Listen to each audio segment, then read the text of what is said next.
Welcome to the Reimagine Mobility podcast series. I'm here with Jamie Molnar, Business Development Manager at AVL. Jamie, thanks for joining me. Thank you for having me. You're new to the automotive space. Mm-hmm. It's been now several months. Are you 6 saying months, 6 a months? week. No one's counting, right? Are you gonna say, "Oh my gosh, these guys are crazy," or are you gonna say, "Yes, it's different, but it's interesting"? I think it's a good combination of all of it. If you want to, I wouldn't say crazy at all. I would say passionate for sure. I mean, the amount of talent and engineering experience we have just within our team is really mind-blowing, especially knowing where everyone has come from. Interesting. It's fascinating. It's not something you can, coming from a medical background for 12 years, it's not something you can open a catalog and siphon through and pick something by model number and then have it scaled.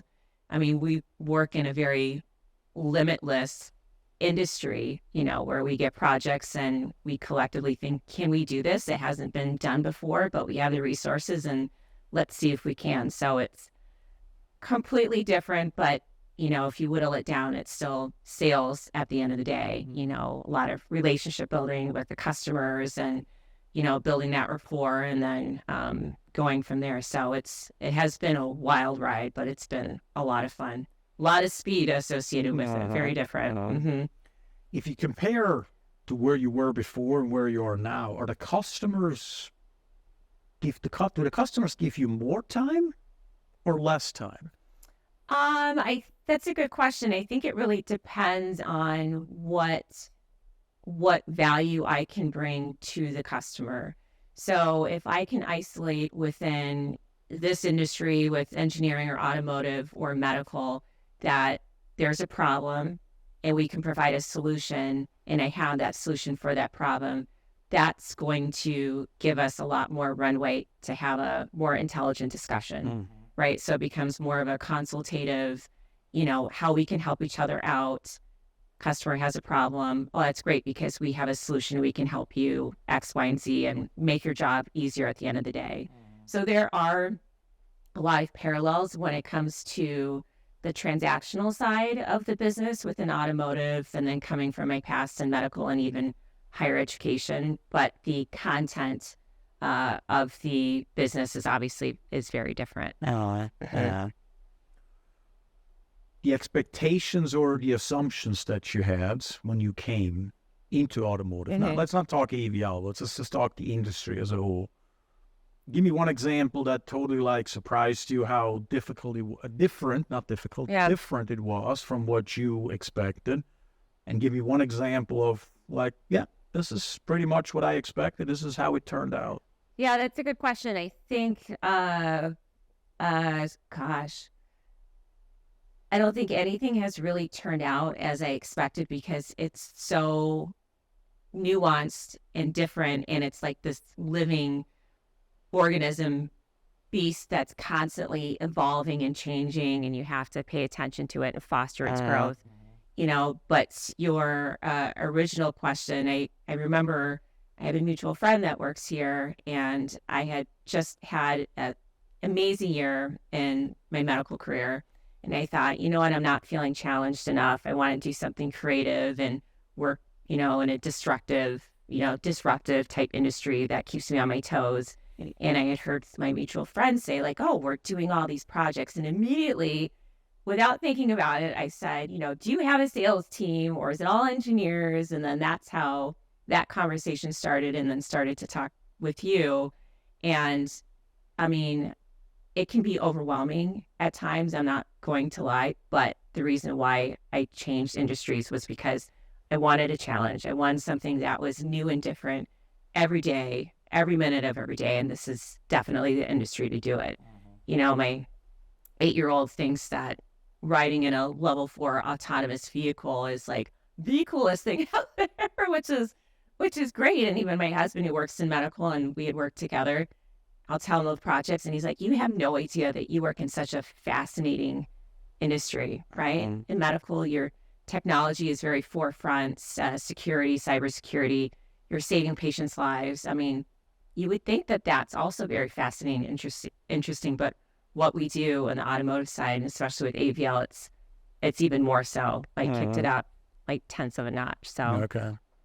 Would you have considered yourself before you got here? Would you consider yourself a automotive lady? So you love cars and everything? No. Not at all, huh? No, not at all. In fact, that's the running joke, I think, with a lot of my girlfriends that also work in automotive. Like, oh, did you see that CF and blah, blah, blah. And I'm like, that blue car that came rolling by that sounds really angry, that truck.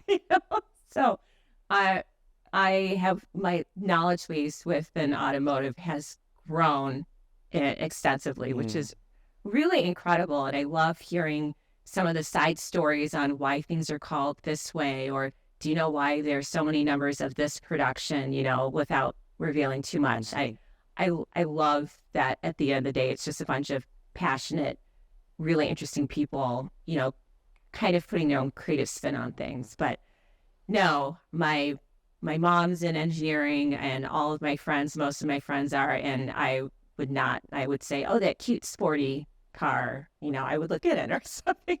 That was pretty much it. So yeah, I've learned a ton in the 6 months of being here. So what's from a technology perspective, to add to this, what is the most surprising to you in automotive? I mean, some people, when I talk to people and I tell them I'm in automotive technologies, right? They're like, oh yeah, cars. Yeah, what's so fancy? I mean, we see some stuff is pretty cool. They mention maybe Tesla, or they mention, Waymo that drives autonomous. Yeah. But other than that, they always give me the impression when you get into a discussion, they really don't recognize how much technology is really behind or on top of the four wheels, right? What has surprised you the most, being now more immersed and understanding more of the different technologies, the different types of stuff that's in a car, besides just the steering wheel and a gas and a brake and four wheels type of thing? What has mostly surprised you? Geez, well, I never looked, peeked behind the curtain to see how things were done, right? You just, as a consumer, I go to a car lot, pick out a car that I like aesthetically, get in there, turn off, I understand the functionality, but don't really understand at the point I want to use it. And now I see the timeline to develop an engine or something like that, and the amount of work it takes and people and engineering and project management to kick it off successfully and to see it from conception to design to release. It's a very thoughtful process. It takes a lot of time. It takes a lot of engineering.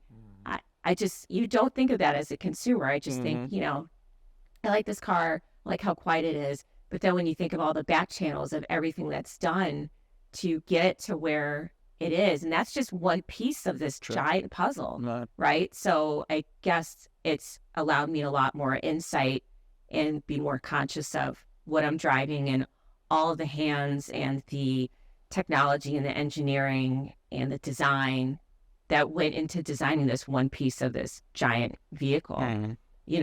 It's been, and the whole autonomy. I mean, that I just recently was able to ride in a level 4 autonomous vehicle, and I think, well, maybe just me, like a giddy, like 5-year-old, because I'd never, I had been in one before, and to see the way that a duck would cross the road and it would immediately stop, and it was making these turns, and it was very thoughtful, and we helped develop these tests to make that car safe on the road, make it safe for us and our kids to ride in one day.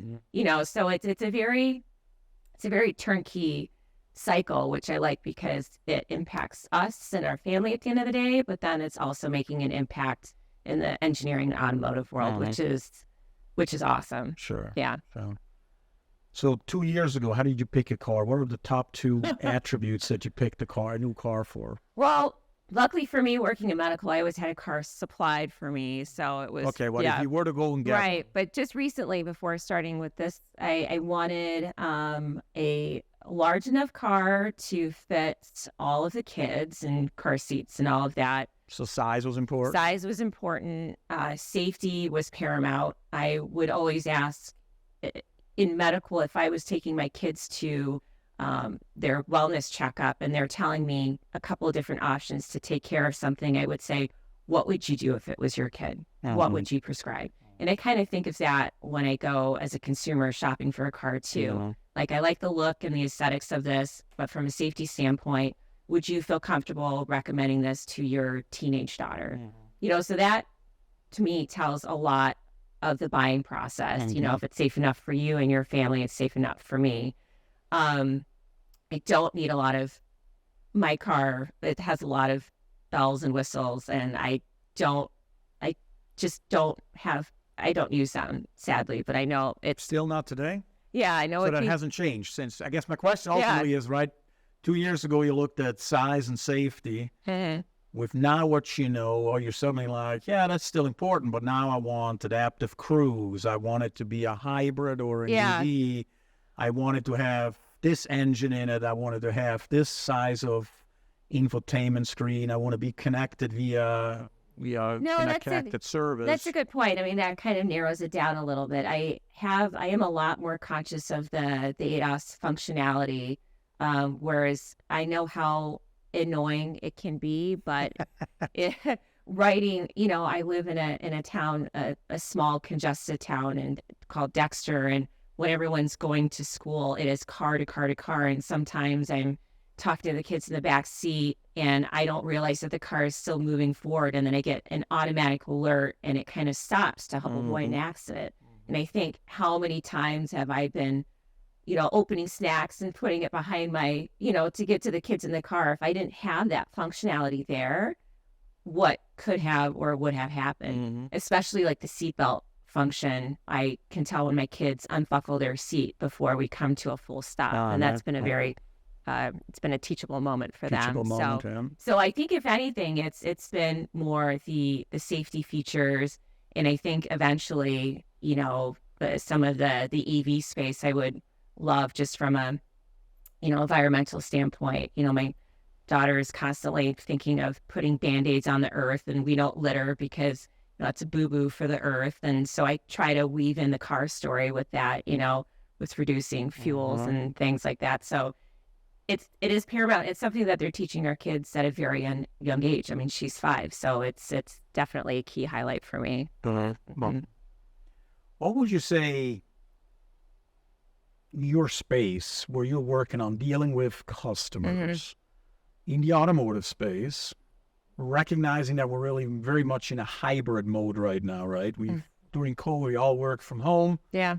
And now some companies are back 100% and some companies are still 100% from home. And then we have really the majority, anything and everything in between. Where do you see your field changing as it relates to relationships that you're building and technologies and value you're communicating to the customer? You think this will continue to evolve to be much more, let's say, video-based, with every once in a while a dinner or a face-to-face?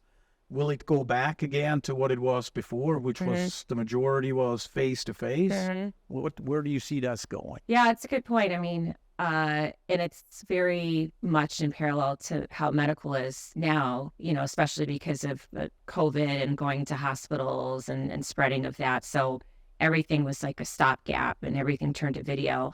My previous company, our VP, had said something that always stuck with me when we were trying to figure it out. He said that the game hasn't changed, but the rules have, right? So the way to relay information and communicate with people, we had to find new, innovative, and creative ways to impart our message, to share how you can help that end user or customer out. And I think after 2.5, I don't know how many years now, it's 2.5 years plus, people have become very comfortable in that working environment. However, I see the need where it's more and more important to have the face-to-face interaction, especially when you're talking about some tangible or multi-layered product with a large group of people that everyone has their hand in the pot. I don't know. I think more and more people are just comfortable doing it online, but I think we all feel better at the end of the day when we have face-to-face interactions like this, and you walk away and you're like, God, I miss that kind of humanity element with it. So, are you an extrovert? Huh? Are you an extrovert? Oh, big time. So of course you need face-to-face, right? I do, yes. I mean, I'm the person in the grocery aisle, striking up a conversation with two people behind me just because I can't, there's no turn off, valve for that. So I love the interaction with people. It's a very genuine thing that I've had since I was a kid, just communicating, which is why I love sales. So I hope it changes because I feel at the end of the day, it builds the fibers for an even stronger relationship. And people want to partner with you if they like you and they can tell that you're a genuine person. So I think the more that we have an opportunity to have that interaction, the stronger our business relationships can form, which then lends itself to more projects and partnerships and things like that. But so how did you have to adjust and to go to a, let's say, video call instead of being able to call a customer up and say, okay, I want to come in. I have some technology that's going to save you 3 months worth of development time. It's going to save you $20 million in your production ultimately. How did you personally have to change from being able to do that face-to-face and now do it video where, I mean, in my experience, you never really know if the other side really pays attention. Right. Some are really good and they stare at the camera and then suddenly you realize, but they're typing, right? They're really good at it. And other ones give you the same undivided attention as you get what we do right now one-on-one. What do you have to change? What's the one major thing you feel like you have to change or adjust? Yeah. Because again, the game hasn't changed. The approach, the different plays you're running now, what you have to run to win the game has changed because you now have a face-to-face option and you have a video. So with video, what did you personally have to change? Well, I can draw from my previous experience. I mean, that was very challenging. We would have multiple cameras and tripods and a demo unit showing to a clinical team how to utilize it and then impart a message like this is going to save you time, latency issues. It's going to help you stay connected, reduce error, save lives, blah, blah, blah. But that's hard to convey such a big message, through video like that. And I think in this industry, what I find to be the key grabbers that keep people kind of out of the hammock so they're not snoozing or checking email, whatever, is anything that's interactive or an example or something really dynamic or, an example of, customer, we understand that you want to do X, Y, and Z. We recently had an amazing project with this customer. Let me high level show you what that was like, because that is going to engender interest from the other party. I think it all stems from you have to understand why you're having that call. And it's not us just flexing our muscles on what we can do. We really have to make our customer the hero and the showcase at the end of the day, because it really is up to them on how we can start developing that partnership. So I think having that baseline understanding of really what their pain points are, what we can do to provide a solution and keep it as engaging as possible and not what we would term death by slideshow. No one wants to get on. Just a couple of slideshows, something that tells a story. I've been through enough sales presentations and trainings through the years in medical where you learn how to keep people out of that hammock, because after a couple minutes, people get in there and they get comfortable. You got to keep them engaged and interactive. And I think it all starts with understanding your customer and their needs, and then us not flexing what we can do, but how we can help them at the end of the day. Maybe last question. The diversity of technologies that we develop or products that we have at AVL is always something I recognize almost every week. I learn something new. I didn't know we did that, or I didn't know we had that. How do you deal with that? Because you're supposed to go out and sell it, right? You're supposed to sell the entire portfolio. Right. I mean, I'm exaggerating a bit, but how do you deal with that? I mean, clearly you have to learn it. You have to rely on not only your teammates, but also on the engineering side to help you. But how do you overcome this? How did you overcome it to feel more comfortable with it? Yeah, I think it's safe to say that I still find myself not fully comfortable. And I think that's a good place to be in, because that fosters a lot of open-ended questions within our engineering team and with our customers. I am very upfront with them. If someone gets into a technical conversation with me, I'll say, you know what, you're the expert in that area. I understand what service we can provide. How would you normally tackle that problem? So I kind of let them guide me down a way that helps me understand, okay, they're bringing up, development and battery and this, and this. I already know in the back of my mind what key people I want to bring in, but I'm letting them tell me the story and what their needs are. There is a sense of humility that I think can go very far when you have these conversations with our customers and large OEMs. And I think that they respect that because they don't want to be told what they need to do to make their product better. They are really looking for a partner to hear them out, to find a solution-based effort to work together. So, but yeah, I'm not in a comfortable place at all. And I don't know when and if that will happen, but that's why I switched. I was wanting something that was exciting, that would get me out of bed every morning, learning something new every day. And being vulnerable and humble in that department has led to some incredible relationships here within AVL as well as outside, with my key customer base. And that's been, it's been fantastic. So good. I'm glad to hear. Thank you, Jamie. Thank you for having me. Appreciate it. Thanks everyone for tuning in. Thanks for listening to Reimagine Mobility Podcast. If you like this episode, please subscribe and tell a friend.